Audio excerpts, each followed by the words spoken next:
This is CBS News, Texas. The chair moves that the committee adopt the articles of impeachment against Warren Kenneth Paxton, Attorney General of the state of Texas, as embodied. A stunning move in Austin. A committee earlier this afternoon recommending the impeachment of Texas Attorney General Ken Paxton. Plus, the longest sentence yet for anyone involved in the January 6, 2021 attack at the U.S. Capitol. How long Oath Keeper founder and North Texan Stewart Rhodes will spend in prison. But here at 6 o'clock, we start with that breaking news Doug just mentioned from a House committee in Austin.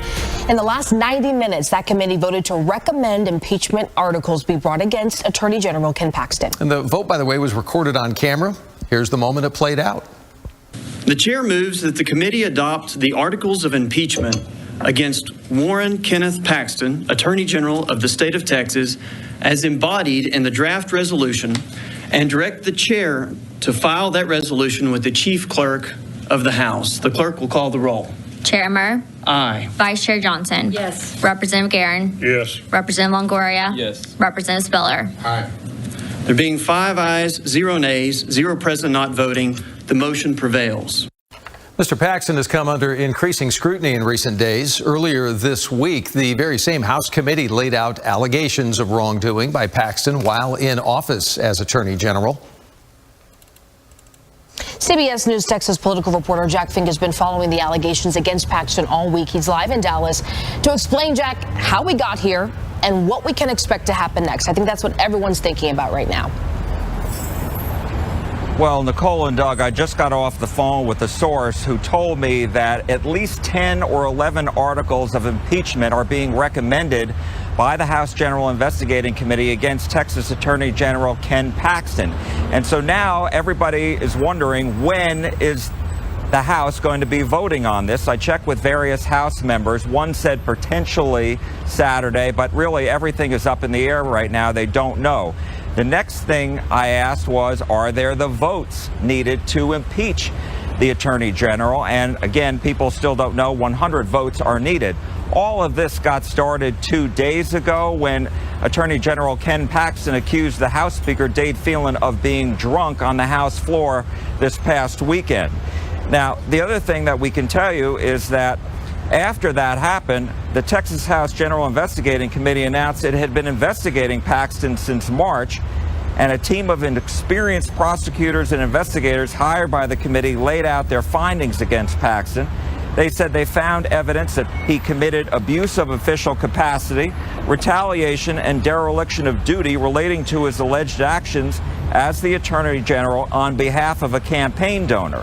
What sparked all this was a request by Paxton for taxpayers to foot the bill for settling a whistleblower case filed against his office for $3.3 million. The whistleblowers were 4 of his former top staffers who Paxton fired after they went to the FBI 2.5 years ago for making allegations of bribery against him.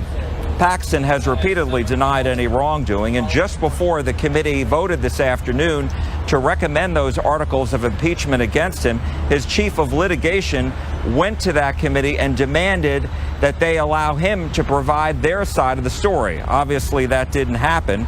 Paxton tweeted this afternoon, quote, "Overturning elections begins behind closed doors," and he has criticized the investigators for being partisan Democrats.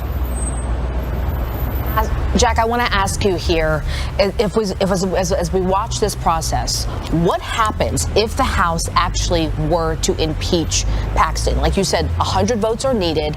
There's a trial that has to play out. But what happens if this actually happens? Okay, so I have a copy of the Texas Constitution here, and I checked, and the Constitution says that if the House were to impeach Paxton, he is suspended of his duties immediately, and then the Senate would have to have a trial of him where 2/3 would have to vote to remove him. Keep in mind, one of those senators is the Attorney General's wife, Senator Angela Paxton of McKinney. Now, in the interim, before a trial in the Senate, Governor Greg Abbott could decide to put in an interim Attorney General. So there's still a lot of moving parts to this. We'll see how this shakes out. First thing we got to find out is, when will the vote be? We're waiting to find out. Yes, we are, Jack. Thank you so much. And to that point, Jack is heading down to Austin for a few days to be at the Capitol for you tonight. You're going to get caught up on everything politics in Texas. You can do that with Jack Fink's Eye on Politics special. It streams for you every Thursday night at 7. Watch through CBSTexas.com, our CBS News app, and Pluto TV. 18 years in federal prison for a crime that's rarely prosecuted. Oath Keepers founder and North Texan Stuart Rhodes learned his prison sentence today. And as our Andrea Lucia reports, it's the longest sentence handed down yet for the January 6th attack on the U.S. Capitol. In a courtroom speech, Stuart Rhodes proclaimed himself a political prisoner and, rather than express remorse, spent his time attacking opponents. The federal judge didn't want to hear it, telling him, "You are not a political prisoner, Mr. Rhodes." He then sentenced the Granbury resident to 18 years in prison for the charge of seditious conspiracy, a crime the judge called one of the most serious an American can commit. I think that this case was all about the weaponization of speech by the Department of Justice. Rhodes was accused of leading the plot to attack the U.S. Capitol in order to stop the certification of ballots in the 2020 election and keep President Donald Trump in power. But his attorneys argue the attack would have happened with or without Rhodes. That he never went into the Capitol, he never assaulted anyone, he never destroyed any property. We argued all those matters during the trial and post-trial. And clearly, the words of Stuart Rhodes is what the judge returned to time and time again. The judge, though, said he feared Rhodes presents an ongoing threat and peril to the country. And he posed the question, with another presidential election looming, will we have another January 6th? Rhodes is the first of the January 6th defendants to be sentenced on that charge of seditious conspiracy. Following today's hearing, he returned to jail, where he has been for months now throughout his trial and his sentencing. His attorneys say they do plan to appeal. Andrea Lucia, CBS News, Texas. And now we move to first alert weather because parts of North Texas are seeing some severe storms yet again. Let's check in with Chief Meteorologist Scott Padgett. We want to know what that means for us as we move into the holiday weekend. Scott, rain or shine, I just know I need a burnt hot dog. That's all I need. And burnt marshmallows, too. I'm right there with you. I'd like burnt hot dogs as well. As you take a look at the first alert Saturday radar combined, we're okay here in North Texas. A couple of spotty showers. We had some severe storms off towards the west-northwest coming out of parts of Oklahoma. They now have dropped below severe limits. And on the larger view, we still have some strong to severe storms off to the west-northwest. So we'll watch that as we go into the evening hours. The first alert futurecast showing maybe a complex of storms trying to ride its way down to the southeast. But I think it's going to stay well to the west of Abilene. So overnight tonight into tomorrow morning, you're not going to have any rumbles of thunder waking you up. You should be able to sleep pretty nice as we go into the weekend. And you can see that we're seeing 88 degrees on Friday, Saturday, 88 degrees, a nice weekend ahead, but a chance of showers and storms on Memorial Day. Well, more on that coming up next on CBS News Texas. DFW airport officials say that they have never seen crowds like what they are expecting this coming Memorial Day holiday weekend. They predict more than 1 million people in and out of the airport's terminals over the coming days. That would be the most ever for the Memorial Day holiday at the airport. And they say tomorrow, that's going to be the busiest day because of the expected crowds. They are reiterating their suggestion that if you happen to be traveling through or to or from, get there at least 2 hours before your flight. To help out, the airport is also rolling out some new helpful technology. Starting this holiday weekend, you can now check real-time parking availability on our website as well. That is a game-changing feature for a lot of reasons. For you to be able to check the parking at your terminal that you're planning on flying out of in the morning and seeing that it might be really busy or full or nearing capacity, you can make a decision before you ever leave the house. DFW expects a record-setting summer as well, with more than 22 million people traveling through the airport in the coming months. We'll be right back. Welcome back. Today is National Missing Children's Day. It's a day to really renew efforts to locate countless missing kids all across our country. Starting today, a decades-old mystery is actually showing up on billboards all across North Texas. Olivia Leach has a story of 3 Fort Worth families hoping to get some answers about their loved ones. I've been looking for these girls my entire life. It was Christmas time in 1974 when these 3 girls from Fort Worth, Mary Rachel Trelisa, Julie Mosley, and Lisa Renee Wilson, headed to Seminary South Mall. They went Christmas shopping December 23rd, 2 days before Christmas, and we've seen or heard nothing from them since then. 48 years later, their families still don't know what happened to them. It's hard. Christmases are not the same. We put on smiles. We buy gifts for our grandkids, family members. But there's really a lot of heartache still. But now, millions of people across the Metroplex will be reminded of their story thanks to a new billboard campaign from the National Center for Missing and Exploited Children, the Texas Center for the Missing, and Clear Channel Outdoor. We hope that someone who knows something sees them and contacts police. These digital billboards will feature a photo of each girl from the time they went missing and an age-progressed photo of how they'd look today. This is just great news to have this out here. They still have hope, especially after hearing the story of Melissa Highsmith, who was missing for 51 years and was reunited with her family in Fort Worth this past November. They found that girl and brought her home safe to her family. So next time you're driving down a North Texas highway, take a look at their faces. You may know something that could crack open this cold case. I know there's somebody out there that knows what happened. Olivia Leach, CBS News, Texas. Time for First Alert weather. Bring the chief in here, Scott Padgett. And I guess if we're asking for anything, it's a little bit of rain. A little bit of rain. Because we need it right in some areas, Scott. We do need it. I know it's the holiday weekend. We don't want it to rain on our holiday weekend. But looking at the drought conditions, you can see that we have abnormally dry conditions to moderate drought showing back up in parts of the Metroplex, our southwest sides of North Texas, seeing some severe drought. So factor that in if you're heading to some of the area lakes, a lot of lakes below pool stage. So just keep that in mind if you're taking the boats out. Now, the First Alert 3-day forecast shows it's going to be kind of hot and humid the next couple of days. Friday into Saturday, 88 degrees. We have a return of some scattered storms on Sunday at a 30% chance. Your high temperature of about 85 degrees on Sunday. And the pollen count, a lot of us in the studio have been sneezing today. It's in that medium category, will remain there through the weekend.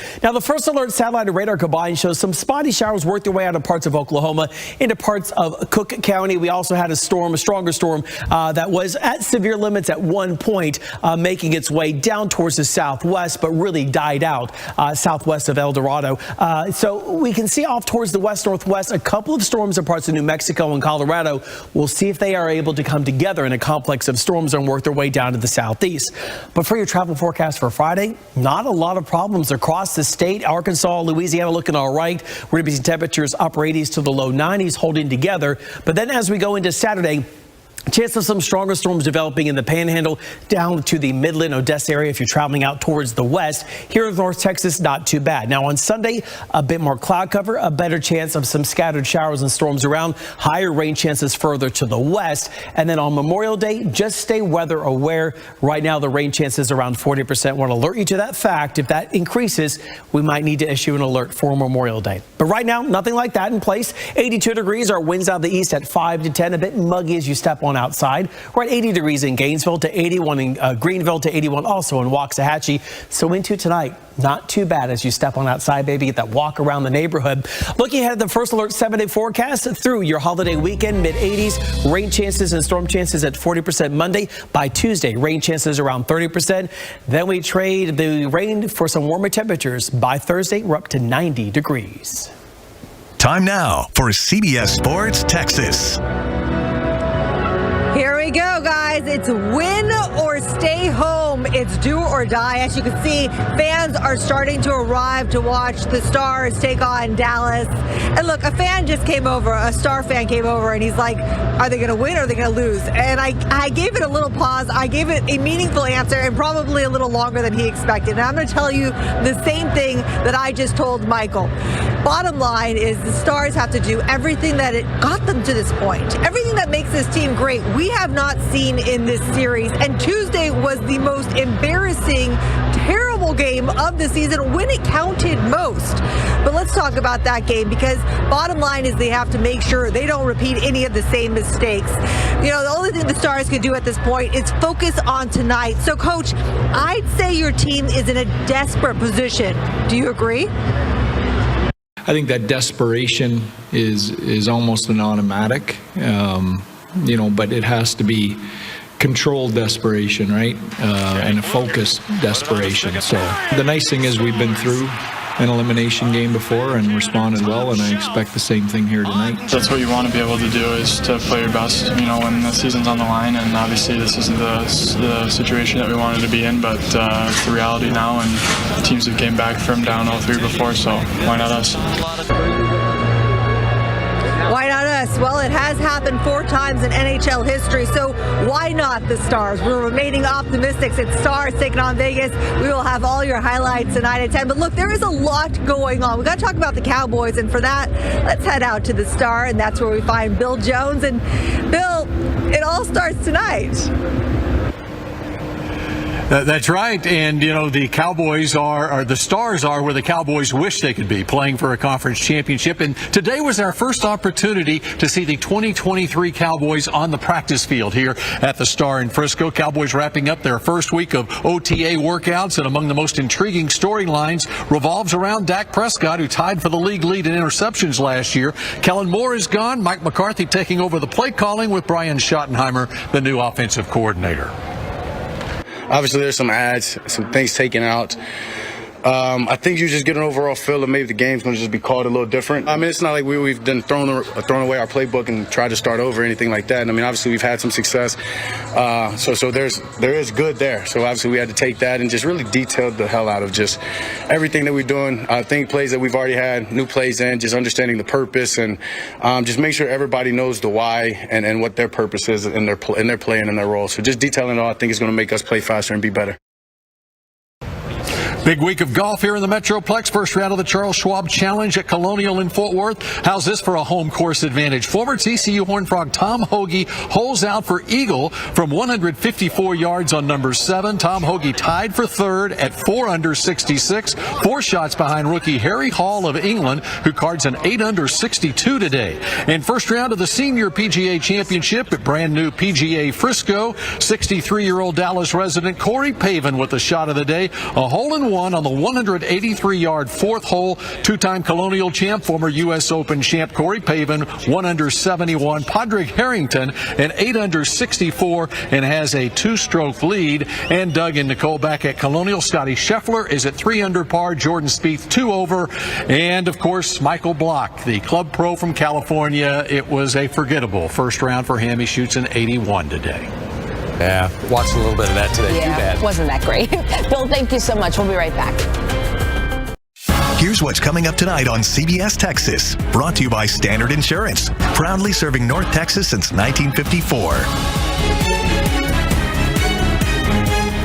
Quick recap if you missed the top of the newscast. Breaking news from the Texas Capitol late today. House committee unanimously approving recommendations of articles of impeachment to remove Attorney General Ken Paxton from office. Shortly before that vote, Mr. Paxton tweeted that overturning elections begins behind closed doors, he said.